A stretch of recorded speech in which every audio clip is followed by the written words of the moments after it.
Oke, selamat datang adik-adik. Pada pertemuan hari ini, kita akan membahas hal terkait dengan jaringan syaraf tiruan untuk model perseptron. Nah, sebelumnya sudah kita bahas terkait dengan Mikulov-Pitts dan Hebb. Nah, bagaimana dengan model perseptron di sini? Nah, model perseptron itu ditemukan oleh Rosenblatt itu 62 dan Minsky and Pfeffer 1969. Nah, model tersebut merupakan model yang memiliki aplikasi dan pelatihan yang paling baik ya saat ini. Nah, bagaimana arsitekturnya? Nah, arsitekturnya dia mirip dengan jaringan Hebb. Jadi di sini ada bias, nilai inputnya selalu 1, kemudian ada nilai input, misalnya X1, X2, sampai Xn, di mana masing-masing nilai X input tersebut akan bersesuaian dengan nilai bobot. Misalnya X1 itu akan bersesuaian dengan bobot W1. Kemudian di sini ada X1 gitu ya, maka akan bersesuaian dengan W1. Kemudian X2 bersesuaian dengan W2. Begitu juga Xn itu bersesuaian dengan N gitu ya. Kemudian akan menghasilkan nilai output yaitu Y di sini. Oke, ingat ya. Nah, kemudian fungsi aktivasi. Nah, itu bukan hanya fungsi biner, tetapi juga bisa memiliki nilai -1, 0, atau 1. Nah, kemudian bagaimana dengan nilai threshold-nya? Nah, nilai threshold-nya di sini theta itu dapat ditentukan dengan nilai seperti ini. Jadi tetanya itu adalah kita bisa tentukan berapa nilai tetanya. Ya. Berarti nilai Fnet, kita akan mendapatkan nilai Fnet akan bernilai 1 jika nilai netnya adalah lebih besar dari theta. Kemudian akan bernilai 0 jika antara minus theta sampai dengan theta. Nah, kemudian akan bernilai -1, ya, akan bernilai -1 jika Fnet-nya lebih kecil dari sebuah nilai threshold atau theta. Nah, di sini secara garis geometris gitu, maka dia akan membentuk 2 garis sekaligus. Nanti kita bisa lihat ya, 2 garis sekaligus. Yang pertama adalah dengan pola W1X1, W2 X2 dan WNXN ditambah bias sama dengan theta. Yang satunya adalah sama dengan minus theta. Maka dia akan membentuk 2 buah garis gitu ya, yang akan membatasi kurva kita. Oke, nanti kita akan lihat lebih jelas dengan contoh gitu ya. Nah, kemudian bagaimana step-step atau langkah-langkah dari pelatihan perseptron. Nah, kita misalkan ada sebuah S itu adalah sebuah vektor masukan dan T itu adalah target keluarannya. Dan ya, S itu adalah vektor masukan, T itu adalah target keluaran. Nah, di sini ada istilah alfa gitu, yaitu sebut dengan learning rate. Jadi laju pemahaman. Jadi nilainya ada yang bisa bilang dengan laju pembelajaran gitu ya. Nah, nilai alfa ini adalah 0 sampai 1 gitu ya. Tapi dalam praktek itu biasa dicoba dengan nilai 0,1. Nah, tetapi untuk menyederhanakan nilai learning rate ini kita bisa gunakan dengan nilai 1. Jadi seperti diabaikan ya.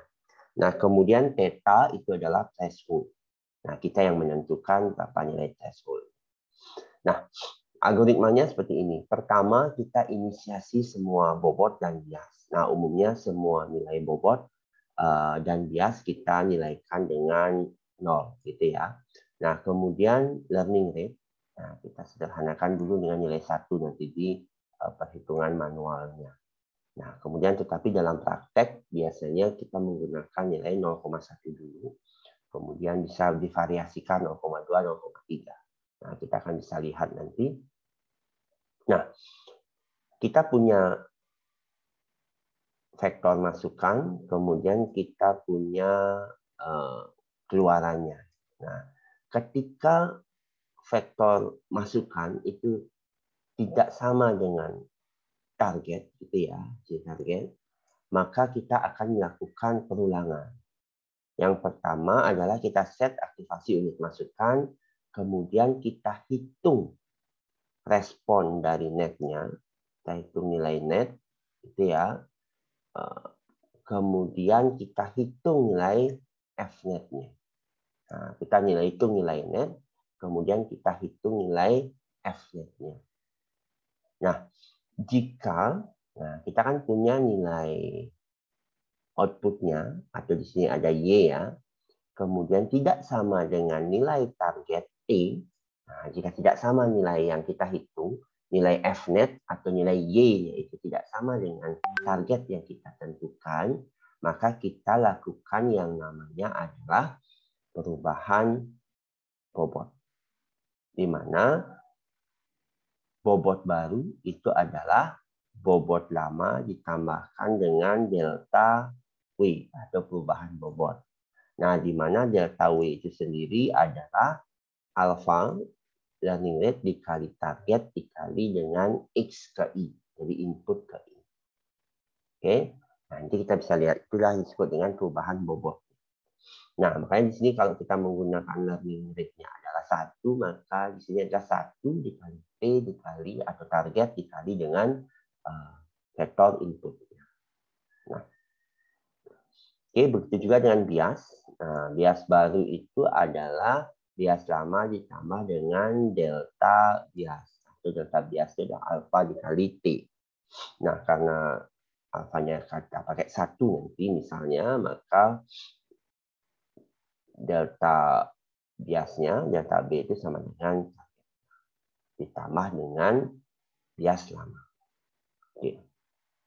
Nah, di sini ada beberapa hal yang bisa kalian perhatikan terkait dengan algoritma perseptron ini adalah, nah, iterasi itu dilakukan terus-menerus hingga pola keluaran jaringan itu sama dengan target.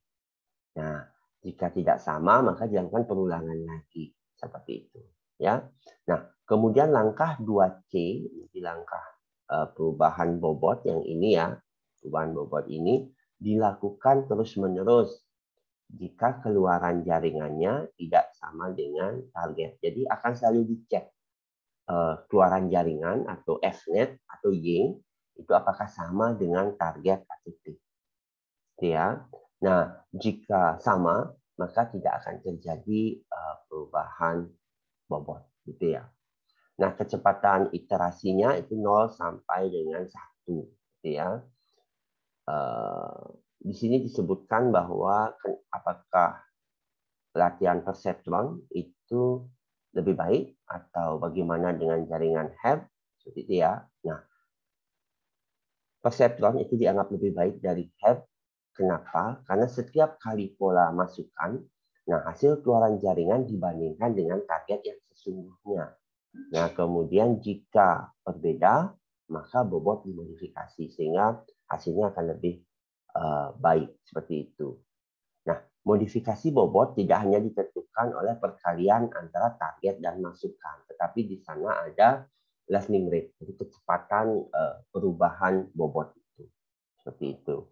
Nah, pelatihan akan dilakukan berulang-ulang sampai jaringan itu paham dengan polanya, yaitu outputnya sama dengan target yang kita inginkan. Seperti itu. Nah, kita akan melihat dengan contoh. Nah, mudah-mudahan dengan contoh ini adik-adik bisa lebih memahaminya. Nah, oke. Nah, di sini kita akan mencoba contoh yaitu dengan fungsi logika N atau dan gitu ya, dengan masukan dan keluaran berupa bipolar. Jadi nilainya adalah 1 atau minus 1. Gitu ya.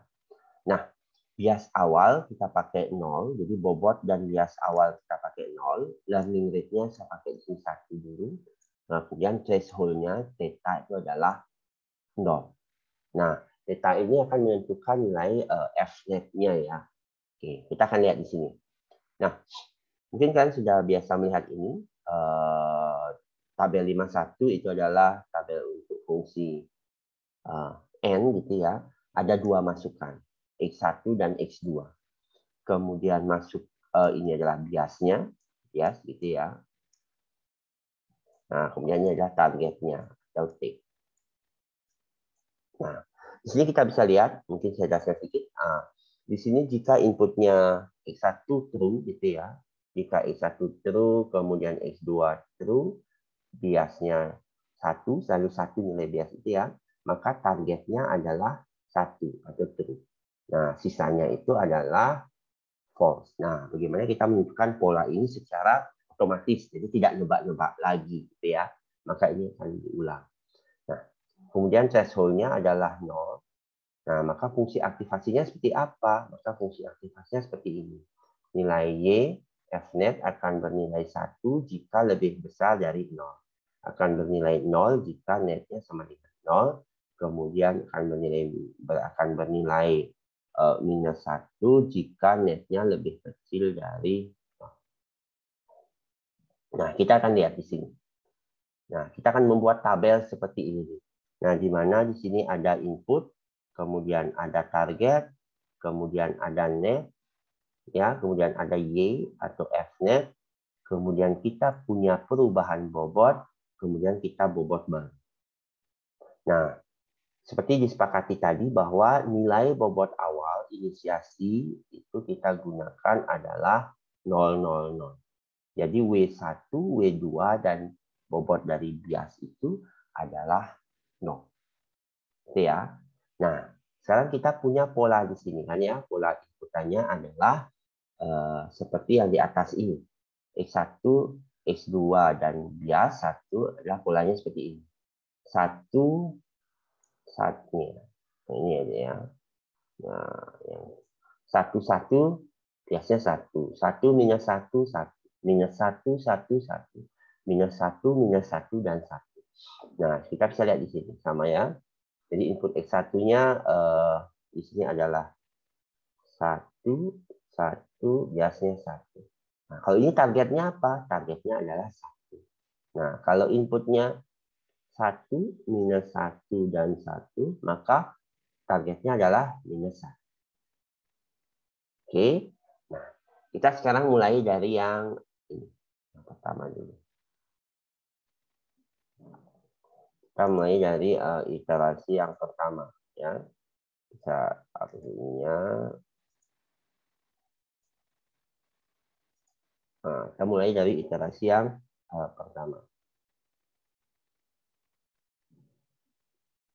Oke. Pertama inisiasinya adalah 000. 000. Nah, inputnya adalah 111, kemudian targetnya adalah 1. Nah, berarti nilai netnya berapa? Nah, nilai netnya berapa? Kita hitung. Di bawah ini, nilai net itu adalah delta, sigma X1 W1 dikali X2 W2 ditambah dengan bias. Nah, di sini berarti adalah nilainya adalah 1 dikali dengan 0 ini ya. Kemudian di sini 1 kita kalikan dengan 0. Kemudian 1 di sini kita kalikan dengan 0 di sini. Oke, hasilnya apa? Hasilnya adalah 0. Nah, kemudian kita masukkan ke Fnet. Nah, Fnet-nya kalian lihat di atas sini. Fnet-nya ketika dia 0, nih ya, Fnet ketika dia 0, nih, Fnet sama dengan 0, maka nilainya adalah 0. Ya, 0, maka nilainya adalah 0 di sini. Maka di sini juga nilainya adalah F-net-nya adalah 0. Nah, sekarang kita cek apakah nilai target sama dengan nilai Y. Apakah nilai target ini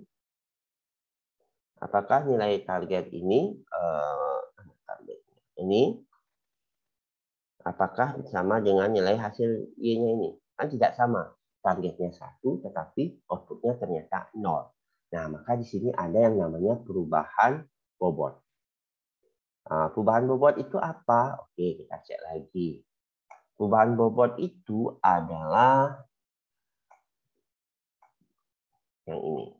Nah, perubahan bobot itu adalah bobot lama ditambah dengan alfa dikali T dikali X.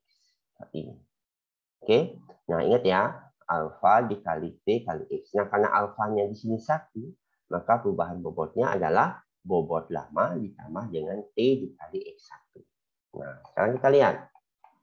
Yang kita cek sekarang adalah perubahan bobotnya, delta W-nya. Nah, delta W itu kan jadinya adalah T, delta W, ya. Nah, sisanya. Delta W itu adalah alfa kali T kali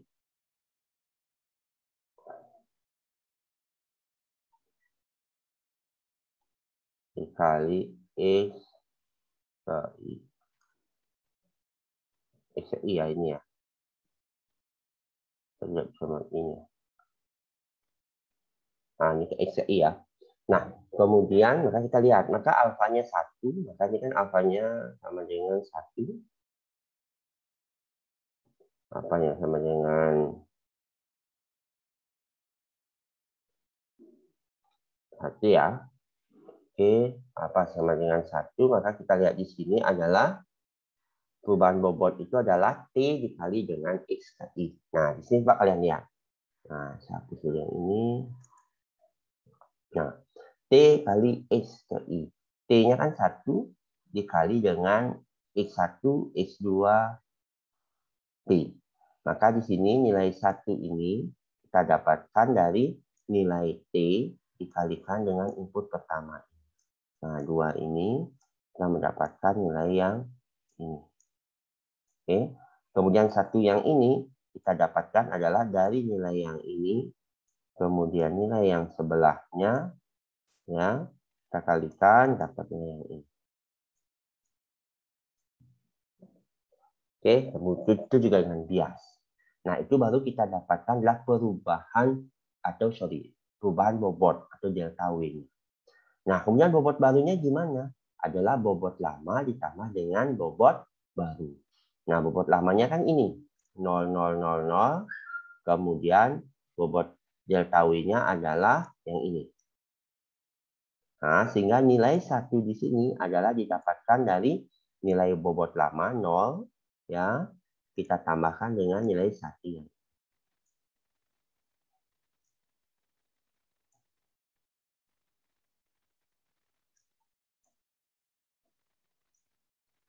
ini, ya.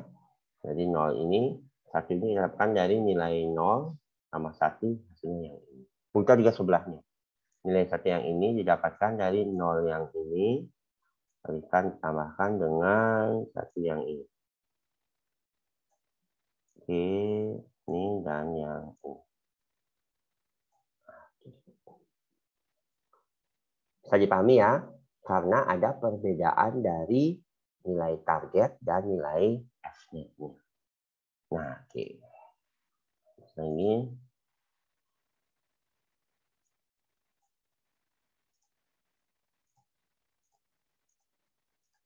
saya hapus dulunya. Nah, sekarang kita ke iterasi kedua. Bukan epoch ya, tapi iterasi kedua. Nah,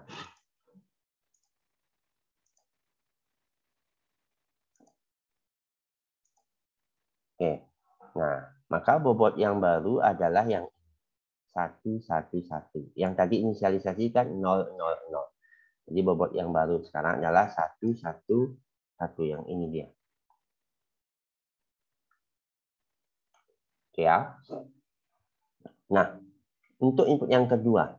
Nah, input kedua itu adalah 1 minus 1, 1. Nah, targetnya adalah minus 1, kemudian hasilnya berapa? Nah, kita kalikan. W1 kali X1. Nih, W ini kan ya. 1 dikali 1, 1. Nih, ya. W yang baru kan yang ini ya. W yang baru ya. W yang baru yang ini ya. 1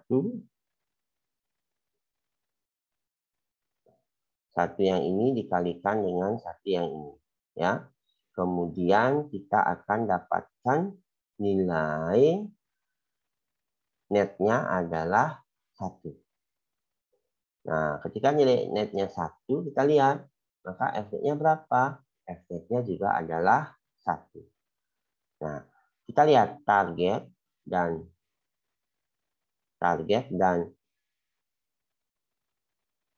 F-netnya ini adalah tidak sama. Nah, target dan F-netnya adalah tidak sama. Sehingga kita lakukan perhitungan delta W. Kemudian setelah dapat delta W, maka delta W ini kita akan tambahkan dengan bobot baru. Dengan bobot baru, maka kita akan dapatkan nilai yang ini. Oke ya. Nah, itu juga terjadi pada iterasi ketiga. Nah, tetapi ketika iterasi keempat, nah, ini adalah bobotnya, kita kalikan. Maka kita mendapatkan nilai minus 3 untuk net. Kemudian nilai minus 1 untuk F-netnya. Nah, kita cek sekarang. Ternyata target dan nilai Y F-netnya itu sama-sama minus 1. Nah, sehingga apa yang terjadi adalah kita tidak melakukan delta W. Delta W-nya jadi 0 semua, sehingga perubahan bobot dari iterasi ketiga dan keempat di epoch pertama itu tidak ada perubahan. Paham ya? Maka ini bobot akhir. Nah, sekarang saya bilang, bobot akhir dari epoch pertama adalah ini. 1, 1, minus 1. Nah, tetapi kita lihat bahwa tidak semua target dan Y keluaran itu sama. Maka dilakukan perubahan bobot di epoch pertama ini. Oke. Nah, karena masih ada perubahan bobot di iterasinya, maka kita akan sekarang menuju ke epoch kedua. Nah, ini adalah persamaan garisnya. Adik bisa lihat ya. X1 plus X2 plus 1 sama dengan 0. Karena kita kan 0 ya. Nah, oke. Kita kan bisa lihat di sana, maka X1 plus X2 sama dengan minus 1. Gitu ya. Karena 0 dia. Nah, kemudian kita akan bisa lihat sekarang. Karena masih ada perubahan bobot, maka kita akan menuju ke epoch kedua. Nah, inilah tabel 54-nya adalah epoch kedua. Nah, mungkin kalian ingat tadi bobot akhirnya itu adalah ini. Nah, maka inisiasi adalah yang ini. Bobot yang diperoleh dari epoch pertama. Nah, akan lakukan perhitungan yang sama. Nah, inputnya sama, masukannya ya, adalah pola N. Kemudian kita hitung. Yang pertama, targetnya adalah 1 gitu ya. Setelah kita hitung, dapat netnya 1, masuk ke F-net 1. Nah, maka target dan luaran adalah sama, 1. Nah, sehingga apa yang terjadi? Maka tidak terjadi perubahan bobot. Tetap dia. Oke. Nah, kemudian jika di iterasi kedua dilakukan perhitungan, ternyata nilai netnya adalah minus 1, F-netnya juga minus 1. Maka targetnya minus 1, maka target dan output F-netnya adalah sama. Maka tidak ada perubahan bobot. Nah, sampai pada iterasi keempat tidak ada perubahan bobot, maka bobot akhirnya adalah seperti ini. 1, 1, minus 1. Oke, maka bagaimana bentuk jaringannya? Itu ya. Bentuk jaringannya adalah berarti bobot barunya adalah 1, 1 minus 1. Maka di sini adalah misalnya X1 gitu ya. Kemudian X2 gitu ya. Kemudian B bias itu adalah 1 gitu ya. Maka di sini adalah Y.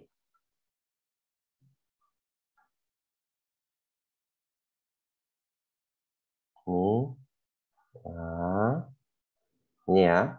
Maka W1-nya adalah 1. Ini adalah 1. Ini adalah minus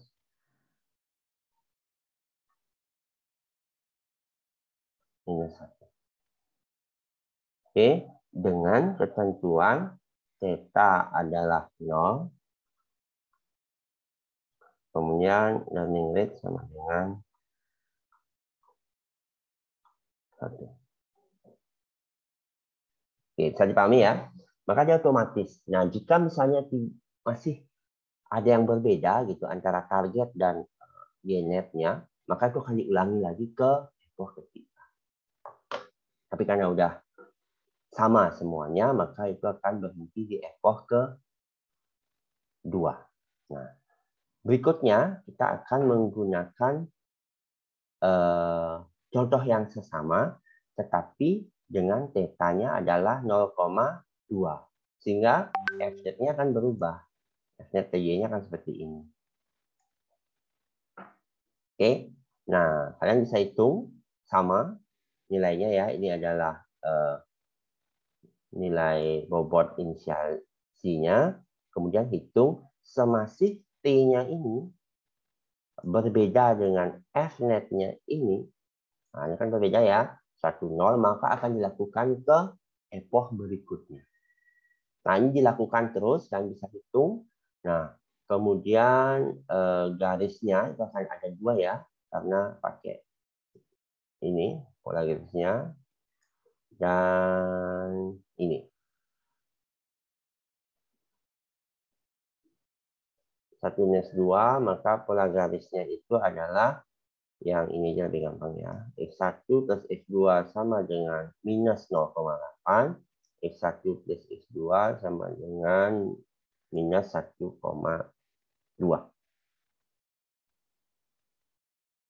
Ya, seperti itu dia ininya. Pola garisnya. Bentuk garisnya ini dia. Ada 2 garis. Oke, ya. Nah, kita hitung di sini. Ini adalah epoch kedua. Nah, sampai epoch kedua, coba kita lihat. T, target, itu dengan nilai F-net juga ada yang berbeda. Maka dia akan diulang terus pengulangannya. Kita lihat di sini adalah sampai epoch ke-10. Nah, di epoch ke-10 kita lihat bahwa nilai dari T-nya itu adalah sama dengannya. Oke, nah bobot akhirnya adalah ini. W1 adalah 2, W2 adalah 3, kemudian biasnya adalah minus 4. Dengan nilai theta, ingat ya, dengan nilai theta itu adalah 0,2, kemudian learning rate-nya adalah 1.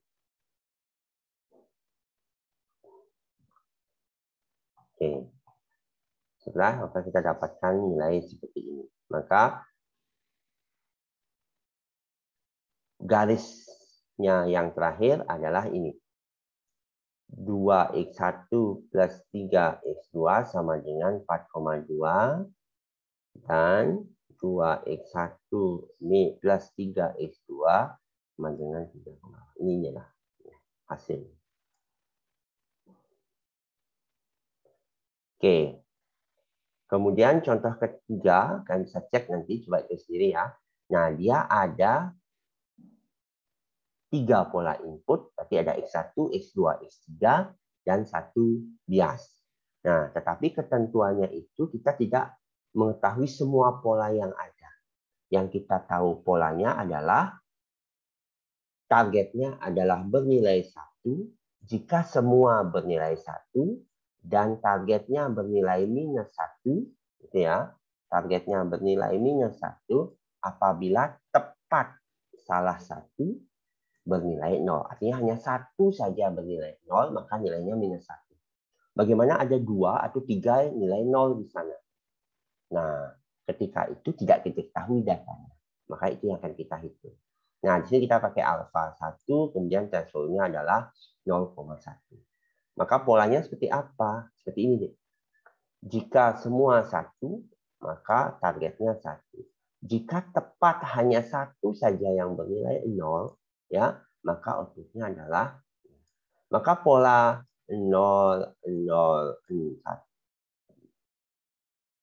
0, 0, maka itu tidak diketahui. Atau 1, 0, 0. Ini tidak diketahui polanya seperti apa. Artinya datanya tidak lengkap untuk input ini. Tetapi bisakah dia mengenali? Kita akan lihat. Nah, kita lakukan hal yang sama. Tetapi di sini ada 4 input jadinya ya. Ada 3 input X, X1, X2, X3, dan 1 nilai bias. Oke, ini adalah targetnya sama seperti tadi. Kemudian dilakukan perhitungan. Sama seperti yang tadi, ternyata di epoch pertama itu ada yang berbeda. Nah, maka output atau bobot dari epoch pertama adalah minus 1, 0, 0, minus 1. Nah, ini diulang. Epoch 2, 3, 4, sampai 26. Nah, di 26 dilihat bahwa nilai target dan nilai Y atau F-nya itu sudah sama. Maka nilai bobotnya adalah seperti ini nih, bobot akhirnya, yaitu W1 adalah 2, W2 adalah 3, W3 adalah 4, kemudian bobot biasnya adalah minus 8. Nah, maka akan bisa menemukan pola yang satu keluarnya. Nah, oke. Mudah-mudahan bisa dipahami. Maka di sini kalau kita gambarkan di jaringannya kan seperti ini. Ini adalah X1, adalah X2 gitu ya. Adalah X3, ini adalah biasnya ya. Biasanya selalu bernilai 1 gitu ya. Y. Nah, maka di sini ada nah, maka di sini nilainya adalah 2, kemudian ini adalah 3, ini adalah 4, ini adalah minus 8. Dengan alfa sama dengan 1, theta sama dengan minus 1. Ya. Nah, mudah-mudahan kalian bisa memahami. Nah, kemudian bagaimana dengan pola misalnya karakter? Nah, pola karakter kita bisa punya pola seperti ini. Nilai A adalah seperti ini bentuknya. Artinya yang lambang pagar itu adalah bernilai 1 dan tidak berlambang pagar itu adalah bernilai 0. Nah, bagaimana kita mendefinisikan input? Nah, kita bisa lihat ada berapa input di sini. Kita lihat ini ada 1, yang ke sini secara kolom ada 7, yang ke bawah secara baris ada 9. Maka jumlah inputnya adalah, kalau kita bilang baris kali kolom, itu adalah 9 dikali 7. Jadi inputnya sebanyak itu. Tadi kita perhitungannya kan hanya 4 input sama bias. Maka kalau yang ini adalah 9 dikali 7. Oke, 9 dikali 7, 63 ditambah 1 bias. Maka ada 64 input di sini. Nah, bagaimana kita mendefinisikan? Nah, kita coba lihat pola 1 ya, pola A itu. Kita bisa lihat di sini. Nah, ini adalah baris pertama. Kita lihat coba baris pertama ya. Ini adalah baris pertama. Yang atas ini kita lihat. Minus 1, minus 1, 1, 1. Kita lihat di sini. Ini kan kosong ya. Ini kosong ya. Maka ini minus 1, minus 1, ini adalah 1, 1. Ini adalah minus 1, minus 1, minus 1. Oke. Maka coba lihat kita minus 1, minus 1, 1, 1, minus 1. Nah, itulah yang kalian masukkan sebagai polanya. Nah, di sini kita tidak mungkin melakukan perhitungan manual. Kalian harus menggunakan coding. Tetapi di sini inputnya artinya adalah 7 kali 9 untuk X kemudian tambah 11. Nah, begitu juga pola yang lainnya, kalian akan mendapatkan pola huruf A, B, C. Nah, jika kalian akan hitung ini, maka kalian akan bisa mengenali pola A, B, C dengan model perseptron. Nah, jika kalian menggunakan model yang lain, cara pendefinisian atau membuat inputnya juga sama. Tetapi algoritmanya langkah-langkah yang berbeda. Seperti itu. Kita bisa lihat ya. Ini dia. Pola 1 maka targetnya adalah, nah kita definisikan target. Nah, kita akan menentukan pola huruf A. Nah, bisa cek. Yang kita inginkan apakah dia huruf A atau bukan A. Oke, maka kalau pola 1 itu kan A, maka targetnya 1. Pola 4 juga A, maka dia 1. Yang lainnya adalah minus 1. Nah, kita lihat 1 dan 4. Pola 4 adalah kita anggap huruf A, nah ini dia. Maka kita targetnya 1. Pola 1 juga sama. Seperti itu. Oke, mudah-mudahan bisa dipahami cara perhitungan dengan menggunakan algoritma perseptron atau pembelajaran perseptron dari jaringan syaraf tiruan. Oke, sekian yang bisa saya sampaikan terkait dengan pembelajaran hari ini, yaitu jaringan syaraf tiruan dengan model perseptron. Oke, sampai jumpa pada pertemuan berikutnya. Salam sehat selalu.